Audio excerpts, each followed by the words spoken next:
I think I've been doing the human magnet syndrome work for almost 7 years. Is I started off with this idea, and my idea was I was going to explain why we keep falling in love with the same people over and over again.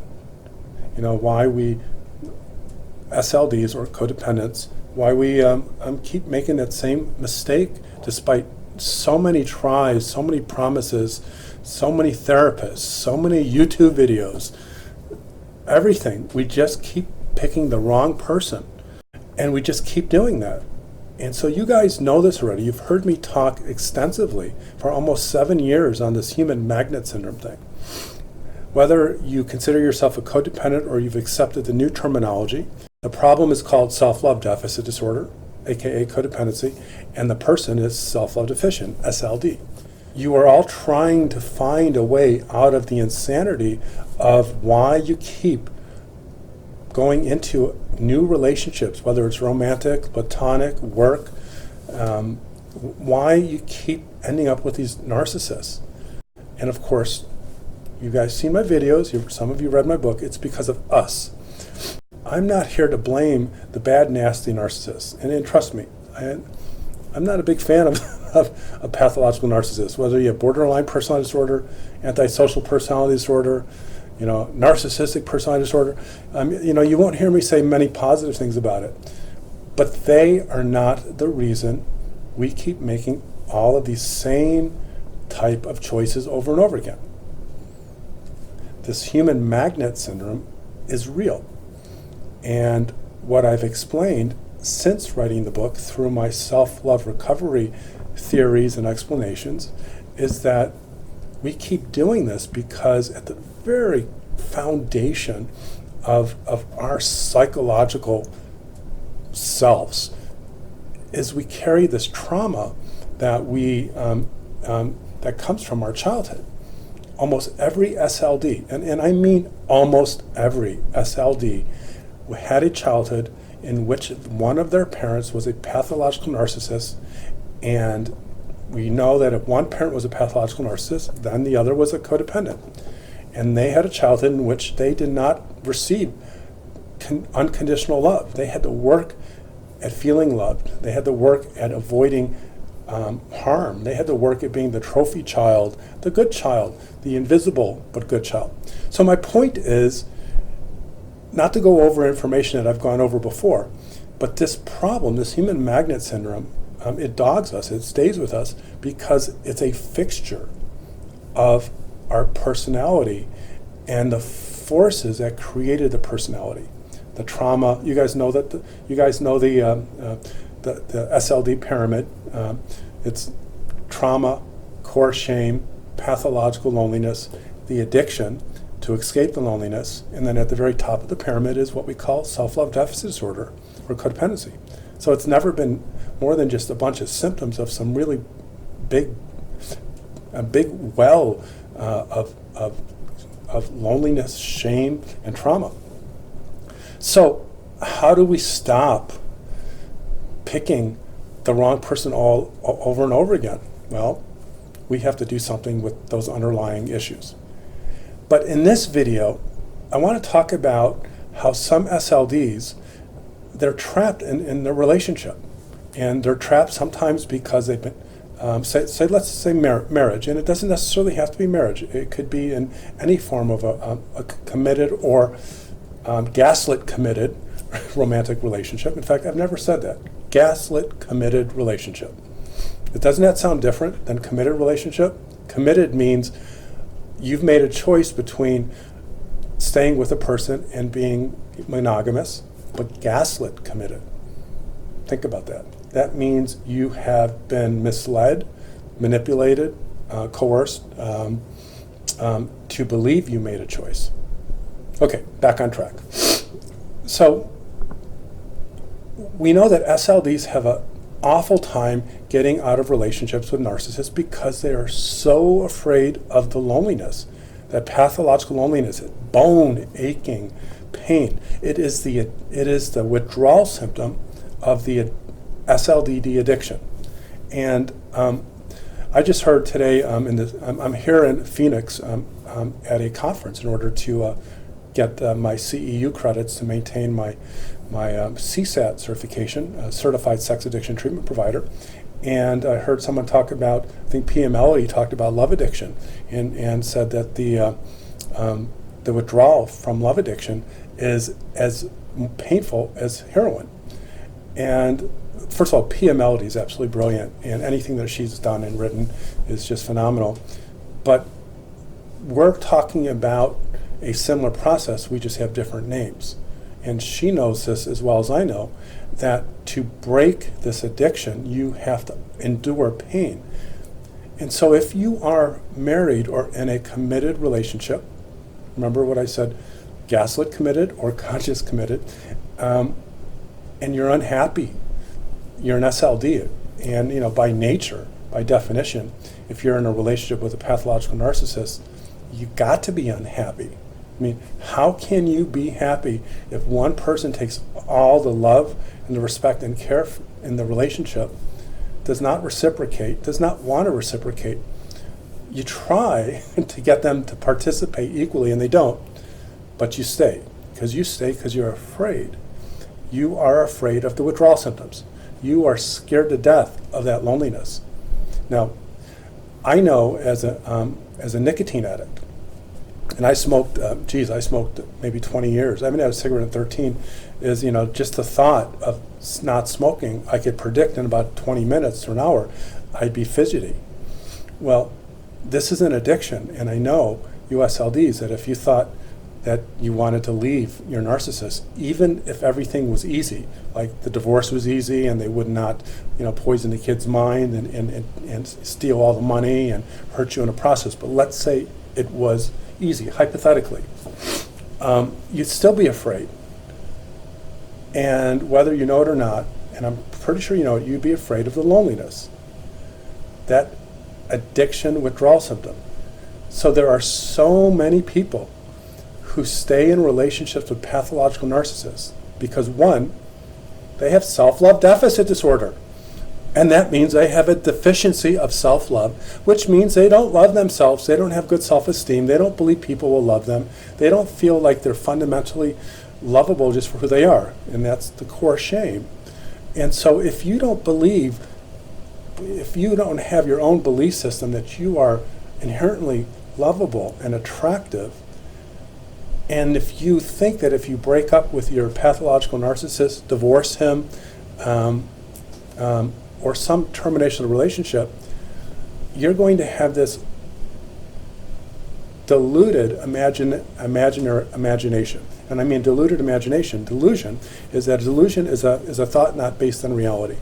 And that thought is, no one will love me, no one will see my beauty, no one will like me and take care of me who's healthy, because if they really knew how broken I was, they would reject me. And that's the core shame. And so if you believe that, which is the basis of self-love deficit disorder, then you know that if you should leave your spouse, your partner, you are going to be alone. And the loneliness, that existential agony, pathological loneliness is an existential agony. It is the withdrawal symptom that is unbearable. You won't leave him or her. So this video is about the person who decides to have an affair. Now, I am not a proponent of cheating or lying or having an affair. I don't have a judgment if you are one of those people. I really don't. But I do have thoughts, hypotheses, and explanations that I want to share with you. Is that you are going to seek the love and the respect and the caring from another person because you're not getting that in your relationship with a pathological narcissist. But guess what? The human magnet syndrome doesn't change. The person with whom you're going to have an intense extramarital, extra relationship affair is going to have chemistry with you. And as I've written in my book, and you've heard me talk about the human magnet syndrome, is that chemistry, that feeling of this person feels so good, they're hot, they're sexy, they just get me, that feeling that of knowing that it's the right person, that comes from the unconscious part of yourself that goes all the way back to your childhood. It is the very same process that made you or had influenced you to fall in love with the partner you're with, who is a pathological narcissist hurting you, who you, of course, are stuck with and couldn't leave because of the processes I just explained. So the person with whom you're going to fall in love with and have an affair, more than likely, on the outside, is going to have many traits that the pathological narcissist that you're in a relationship with does not. So let's start there. Because I don't think SLDD or SLDs are insane. I don't think you're inherently psychotic or inherently delusional. If you're a narcissist, say husband or wife for that matter, berates you and is verbally abusive, or doesn't have sex with you, or the person with whom you're going to find desirable that you might consider to have an affair with, more than likely will not have those extreme negative traits, at least in the beginning. But you will find yourself building an interest and an affection and an intense preoccupation with them, the chemistry. It's because the human magnet syndrome is very predictable. Because if the man or the woman that you are eventually going to have an affair with, and let's say it starts off as a just kind of a benign friendship, at least in the beginning, and there's chemistry, that chemistry is the matching of the narcissist SLD relationship pattern. Now, of course, you heard me say, and I believe it's in chapter 2 of both of my books, the whole dance idea. The narcissist needs the SLD or the codependent to dance, and the SLD needs the narcissist, and the two are so opposite and evenly matched, the dance works out. Well, in affairs, it's the same thing, except your mind is not right. You are so starving. You are so alone, not pathologically lonely, but alone and maybe lonely. Now, pathological loneliness and loneliness are different. I'm not going to get into it in this video. But in your marriage or your committed relationship with your pathological narcissist, you're hurting. And here comes someone who is attractive, who's interested in you. Or maybe someone that you did a little of your own seduction, because SLDs aren't innocent. They're not innocent passive victims in this relationship dance. They're doing this. They're doing this too. So the person you're going to fall in love with and have an affair with, you're going to believe on the outside is the opposite of your narcissist. And I'll tell you something, and you know this is true, and you know it, because I've talked to too many of you guys, and I've been doing this for a long time. That man, that woman who you're going to have an affair with might be different, but they're a narcissist also. And maybe you got lost in the sex. Maybe you got lost in the affection. Maybe you got lost in just someone talking to you. More often than not, the person that you're going to have an affair with or be interested in, or maybe with now, will not give you what you need, just like your pathological narcissist won't give you. But here's the rub. Is a lot of these individuals that my SLD clients have an affair with, they seem so much nicer because they're also having an affair. So think about it. The man or the woman, and we'll just say man just for ease of this conversation, that you've fallen in love with this extra relationship, extramarital affair. He's nicer, he's happier, the sex is better, he treats you better. But he, more than likely, or often, is in another relationship where he is lying or not telling the truth to his other partner, and so he's getting his cake and he'd eat it. In other words, if this person with whom you're having an affair with is in another relationship and they seem so much nicer than your pathological narcissist, think about it. he gets to have, or she gets to have, the safety and the backstory of being a devoted husband, a devoted father, and gets to have the beautiful you, and have the beautiful times, the sex, and how do you know then if this person who is masquerading to be normal is a narcissist? Well, you know if you want them to be completely open to meeting your needs and no one else.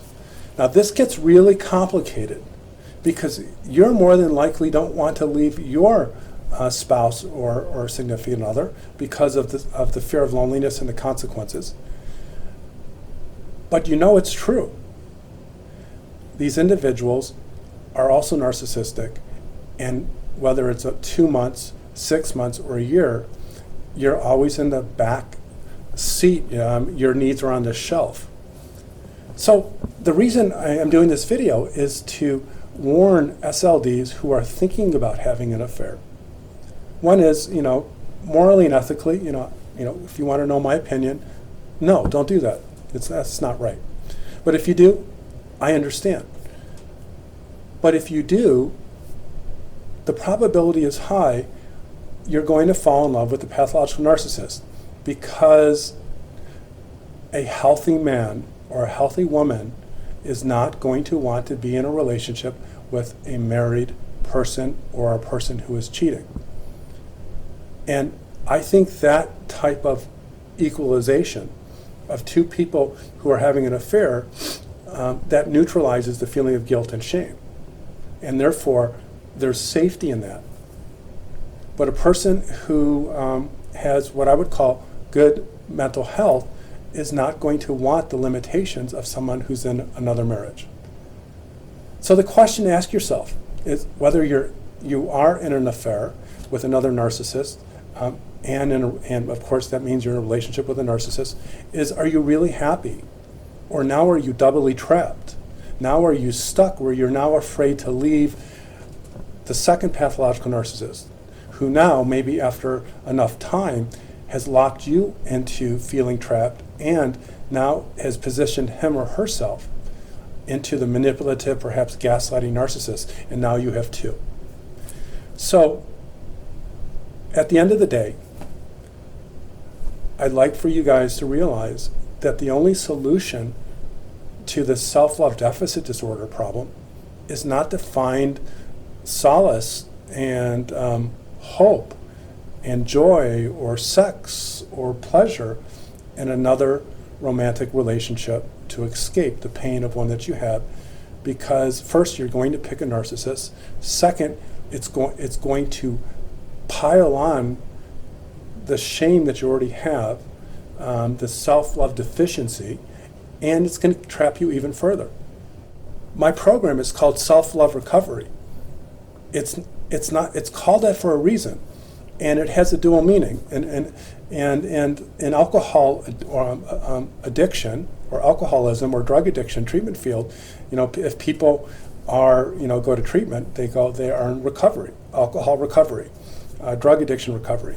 But what I love is the double meaning of self-love recovery, because it's an addiction, right? It's an addiction. You're so afraid of the pain, the pathological loneliness of stopping, you'll do almost anything to avoid it. So to stop the addiction, to go into therapy and to work on self-love deficit disorder and move towards self-love abundance, which is the cure, you got to go through the addiction. So self-love recovery also means you're going to recover what was lost. And you were born with self-love, because all children are. It's just we're kind of wired that way. Is to recover that which is yours. That is your birthright. Is to recover love of self. So if you are a part of the self-love recovery movement, the self-love recovery community, and you are married, and you are so horribly unhappy and terrified to break free from it because you know of the harm that will befall you because of the pathological narcissist, or your fear of the addiction and the pathological loneliness, or you're trying to solve it by having an affair, I tell you, stop. There's no solution to what you're doing. You have to slow everything down, find a therapist, find a way to repair that part of you that has been broken for so long. And to try to find some way to heal the wounds, the hurt, the trauma that makes you self-love deficient, so that over time you can build a foundation of self-love abundance through self-love recovery.